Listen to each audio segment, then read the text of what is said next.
So, with Genshin Impact being such an expansive game with an ever-growing roster of incredible characters, I imagine there are certainly those who are more inclined to spend their hard-earned primos on characters that particularly resonate with them, beyond statistics and gameplay potential. And in knowing that this is the sort of game where just about any character can be risen to incredible heights of power, no matter how arbitrary, I can definitely respect that.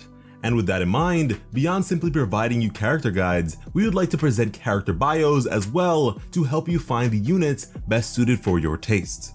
Hello kings, queens, and majesties, welcome to WhaleStat. I am Slice of Otaku. With this video, we'll be getting to know the impeccable legal advisor known as Yanfei.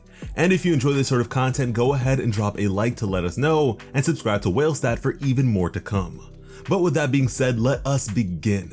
The story of Yanfei firstly begins with that of her yet unnamed parents. Her father was a most solemn member of the Adepti who once campaigned with the mighty Geo-Archon Rex Lapis. Now, considering Yanfei's outwardly appearance and fascination towards the intricacies of law, it is to be inferred that perhaps her father was a Xiaji, what is a legendary creature of East Asian mythology, a somewhat scaled goat-like creature with a single prominent horn, what is essentially the Chinese unicorn. A wooden carving of which, dating back to the 17th or 18th century, was surmised to have originally been painted white and decorated with strokes of red and black pigment, a coloration rather similar to that of Yanfei. This divine beast in particular was especially associated with the concepts of justice and law, as the creature was said to know the innocent from the guilty instinctually, going as far as to ram such wrongful parties. And when attributing this to Genshin Impact could be indicative of times bygone. The era of godly and adeptal activity was likely one of far stricter punishments. As such, legislation, as you might imagine, would have been far more straightforward. Innocent and guilty, life and death.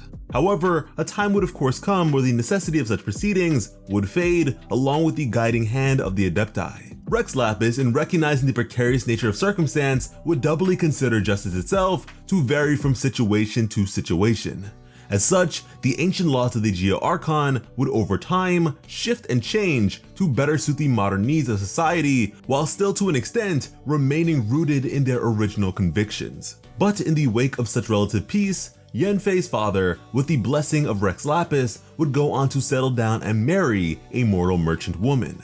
And in time, Yanfei would be born. Now again, because these were times of peace, Yanfei was never made to sign a contract with Rex Lapis, thus providing her with a certain level of freedom uncommon amongst those of Adeptus blood. However, in the stead of such a thing, Yanfei did forge a contract with her parents, one that stipulated that she, quote, live happily. Now, this isn't to say that Yanfei has no connection to Rex Lapis at all. It's merely that she's unaware of his present form. Yanfei has interacted with Zhongli in the past, and despite a lack of client potential, is able to admire his encyclopedic know-how and indomitable resolve in the face of even the most complicated of issues. But with such interactions, she would come to sense a sort of unexplained familiarity towards him, one she'd convey to her father, who would in turn be a bit evasive and feign ignorance. In recognizing this, Yanfei intends to at some point find out the truth for herself, which is sure to be very interesting. But even still, Yanfei grew up in a loving household, one where a warm meal was always waiting for her no matter how late it was when she would return home. So much so that she can't stand cold dishes entirely. According to the words of her father, the best dishes are served hot. And to her, the best dishes amongst those include tofu. To her, it is a matter of beauty over complexity. And with tofu being so widely accessible across the seasons and applicable to so many dishes, in her eyes, it can't be beat. Thus far, Yanfei feels she's been able to live up to her contract of living a happy life.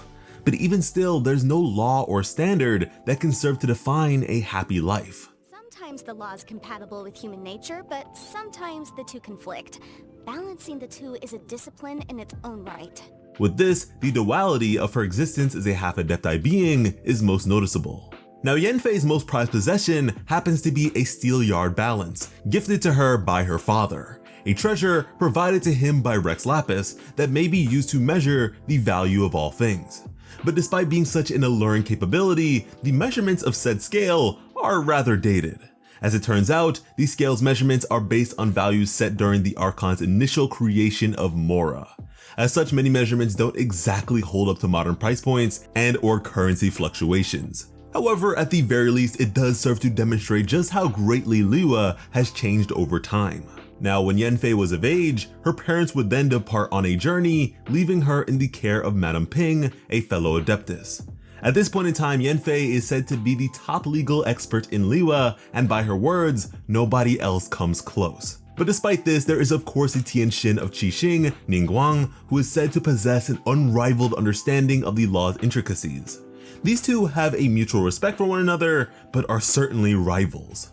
Yanfei is masterful in her discovery and use of loopholes within the law, whereas Ningguang in turn makes amendments, additions, retractions, and general revisions to said laws.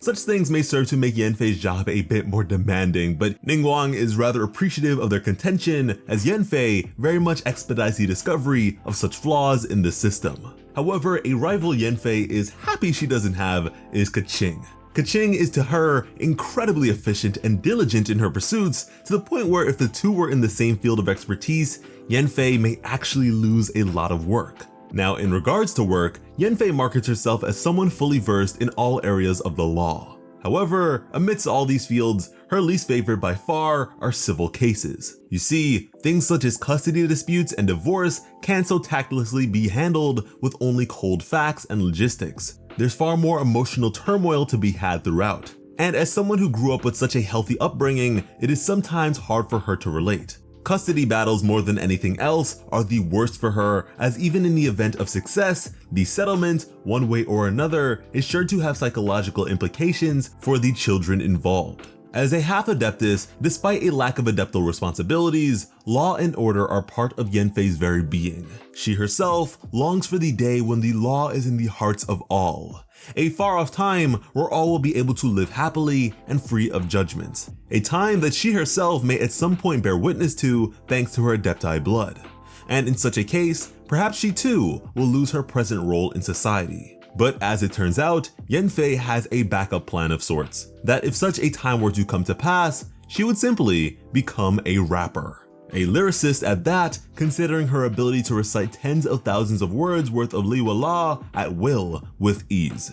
Yanfei is certainly an interesting character that I am looking forward to learning more about as time goes on. In the comments, let us know what bit of information piqued your interest the most, and if you're a fan of her character as well. Again, if this is the sort of content that you would like to see more of, let YouTube know by liking the video and subscribing to WhaleStat with notifications on. I have been your host, Slice of Otaku. Thank you all so much for watching and have an awesome day. I love you.